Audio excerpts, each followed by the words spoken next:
Hello, ladies and gentlemen. I'm Charlie Battaglia. Welcome to Bible Time with Charlie. And today we are going to be talking history. The Black Robe Regiment. You've probably heard about it. And if you haven't, now you have. And it's all about how pastors in the early days of America used their voice to stand up for freedom. And we need to be doing that today, folks. The church especially needs to be doing that. They've remained silent. And as a result of that silence, we're seeing a lot of trouble in the United States of America right now. We're seeing a lot of disaster. We're seeing a lot of sin. And I truly believe that that is a result of the church's silence. And at the beginning days of America, folks, the church was not silent. Because of the voices, because of the platforms of many of the preachers and pastors, America was born. And there are three pastors, three men of God, three reverends that stand out in particular. And these men were Reverend John Muhlenberg, Pastor James Caldwell, and Pastor Jonas Clark. And we're going to be talking a little bit about these men today and what they set out to accomplish and how they used their voice to shape the America we know today. So we're going to start with Reverend John Muhlenberg. And it was on the Sunday morning of January 21st, 1776. And Reverend Muhlenberg was preaching a very important sermon to his congregation. He was actually reading out of Ecclesiastes chapter 3. Let's read it right now. And this is Ecclesiastes chapter 3 out of the NIV. If you have your Bibles, you could read along with me. And it says, "There is a time for everything, and a season for every activity under the heavens, a time to be born and a time to die, a time to plant and a time to uproot, a time to kill and a time to heal, a time to tear down and a time to build, a time to weep and a time to laugh, a time to mourn and a time to dance, a time to scatter stones and a time to gather them, a time to embrace and a time to refrain from embracing, a time to search and a time to give up, a time to keep and a time to throw away, a time to tear and a time to mend, a time to be silent, and a time to speak." And about this time, ladies and gentlemen, his voice began to rise. And he said, "A time to love and a time to hate, a time for war and a time for peace." And after this, folks, Reverend John did something that his congregation wasn't expecting. And he took off his black clerical robe, which all clergymen were required to wear at that time. And underneath it was a soldier's uniform. And he was ready to go out into battle. He was ready to fight. And he stood there and he asked his congregation, which there were many men, "Are you going to fight? Are you going to follow me out into the battlefield and fight for freedom? Fight for independence?" He was leading his sheep, folks. This pastor was being a voice in the wilderness. He was crying out in a bold voice and asking his congregation, "Will you join me in this fight?" 300 men joined him, folks. 300 brave men joined him in his fight for freedom. And they formed the 8th Virginia Regiment. All because he decided to take a stand and use his voice. He encouraged so many other people to do so. They followed his lead. And not only did Reverend John Muhlenberg, not only was he known as an amazing reverend, but he went down in history as one of George Washington's greatest, most valuable commanders. All because he decided to take a stand, folks. Pastor James Caldwell. We come to our next bold pastor of the Black Robe Regiment. And I love this guy because he was hated by a lot of people, because he spoke the truth, and because he stood for freedom. And in a lot of ways, this man is relatable because he didn't give a crap about what people thought about his teaching. He just went out and did exactly what the Lord commanded him to do and said exactly what the Lord commanded him to say. And he encouraged the colonists of that time to fight for freedom, to fight for independence. And he got so much hate, he got so much backlash that he carried 2 pistols with him everywhere he went. And before he would start each sermon, he would lay those pistols on the pulpit, and he would just continue the word, continue speaking the truth, continue speaking courage and boldness to his congregation. And he got to a point where it was so bad, folks, that the British really hated him. He built up a lot of enemies, so much so that the British called him a rebel priest.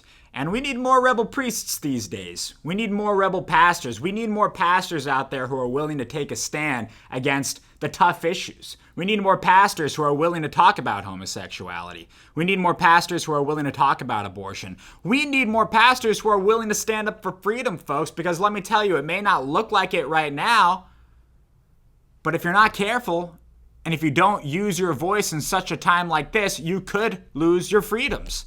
They already took the Bible out of school. They already took prayer out of school. They're already censoring your speech online. Imagine what they will do next. Imagine what they'll do next. They're already calling this hate speech. It's only a matter of time before they ban it completely. What are you going to do, pastors? You going to be rebels? Or are you going to remain silent? Because you're afraid of what other people might think about you. You're afraid of what people might say about you. You're afraid of your congregation and that they might leave. Let me give you a hint, folks. Your congregation's probably going to love you for it.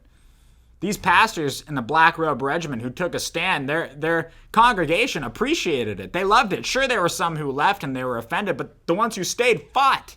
And because of that, the United States of America, a free country, was born. And we can't lose that freedom, folks. So James Caldwell, Reverend James Caldwell, his wife was killed by the British because the British hated him so much. And after officiating his own wife's funeral, he went out to battle in Springfield. And the soldiers there were running out of wadding for their muskets. And Pastor James went to the nearest church in Springfield, took a bunch of the hymnals that were there, that were written by Isaac Watts, and he ripped the pages out of the hymnals, and he gave them to the soldiers to use for wadding, for their guns, for their muskets. And that's where the famous phrase comes from, "Give him Watt for," because he was yelling at the people, "Give him Watts, boys, give him Watts, boys," because Isaac Watts was the lyricist. He's the one who wrote those hymns. But he took a stand, folks. He took a stand for his country. And he encouraged his congregation to take a stand. In the face of violence, in the face of threats, in the face of insults, in the face of abuse, Reverend James took a stand. He took a stand. And he's one of the names that went down in history when it comes to pastors being bold, when it comes to the church standing up and using their voice, which we so have to do today, folks. We so have to do today. And the last bold, famous preacher that we're going to be talking about today as a part of the Black Robe Regiment is Pastor Jonas Clark. Paul Revere was traveling down the road, folks, and he was saying those famous words, "The British are coming. The British are coming." And he was headed to a very specific house where Samuel Adams and John Hancock were at the time. And it was the house of a very important man named Pastor Jonas Clark. Now, Pastor Jonas Clark was a very interesting reverend at the time because he was close with very influential people who were involved in the country, who were involved in the fight for freedom. And so he had Samuel Adams staying at his house. He had John Hancock staying at his house. And so when Paul Revere went to warn them that the British were coming for those two men because those two men were a threat, he asked Clark. He said, "Hey, look, you know about this town more than I do. You know about Lexington more than I do. You're a pastor here. You're a reverend here. You know the sheep. Are they ready to fight?" And Pastor Jonas Clark said these very famous words, "I trained them for this very hour. They would fight and die too, if need be, under the shadow of the house of God." And if you know history, folks, you know the rest of the story. The very next morning, the men went out. They called them the Minutemen in Lexington, led by Pastor Jonas Clark, Pastor Jonas Clark, and Deacon John Parker, and they went out and faced the British. And the British, they were yelling, "In the name of the king, throw down your arms." And what did the colonists yell back? "We recognize no sovereign but the Lord, and no king but Jesus. And with that, the British fired the first shot, folks. The first shot, the shot heard round the world, which initiated the Revolutionary War. And these colonists were willing to fight. They were brave to fight. They were bold to fight. Why? Not because of their own strength and courage, but because they were encouraged by their pastors who were being used by God to be a light in the darkness, to stand for truth, to stand for freedom. And we need more pastors like that today, folks. Where are the Jonas Clarks? Where are the James Caldwells? Where are the John Muhlenbergs? There's a few out there, but there must be more, especially in times like these, folks, and not just leading up to the election, because if we win, we win. Great. But there's a lot to do after that, folks. Pastors must continue to use their voice to stand for truth. Pastors must continue to use their voice to stand against sin. Pastors must continue to use their voice to stand against tyranny, because let me tell you, folks, there are really evil people out there who are trying to take our freedoms away. They're trying to take Christianity away. They're trying to take our pulpits away. They're trying to take our churches today. And we can't let them. We have to be bold. We have to be the men and women of God who will stand for what is right, who will stand for what is true. So I encourage you today, if you're a pastor out there, if you're a Christian, use your voice. God gave each and every single one of us a voice. He gave these brave men of the Black Robe Regiment a voice to be that light that shines in the darkness. And because of their voice, many historians believe and would argue that America was born because of these brave men of God. Because of the fact that they were leaders. They encouraged their congregation to stand up for freedom. And pastors need to be doing the same thing today, folks, if we truly want to see change in this country and if we truly want to hang on to our God-given rights and liberties. So be that light that shines in the darkness. Pastors, don't be afraid. Use your pulpit. Take a stand for what is right. Then and only then can we truly be one free nation, one nation under God. Never let them take that away from you.